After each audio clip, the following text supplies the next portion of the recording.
إن الله وملائكته يصلون على النبي يا أيها الذين آمنوا صلوا عليه وسلموا تسليما।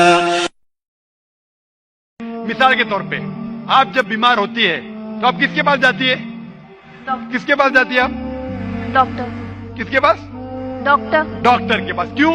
क्योंकि डॉक्टर हमारे जिस्म के बारे में ज्यादा जानता है। उसी तरीके से हमारा खालिक, हमारा मालिक, हमारा रब, हमारा ईश्वर, हमारा अल्लाह हमारे बारे में ज्यादा जानता है। तो ये आखिरी किताब, आखिरी कलाम कुरान मजीद हमारे लिए एक पैगाम है इंसानियत के लिए, किस तरीके से अच्छा इंसान बनना, किस तरीके से सही काम करना, किस तरीके से अच्छे काम करना। तो ये आखिरी पैगाम कुरान मजीद हमें सिखाता है अच्छा इंसान बनना। लेकिन अच्छा इंसान बनना काफी नहीं है, अच्छा इंसान बनने के अलावा हमें ईश्वर की इबादत करना चाहिए।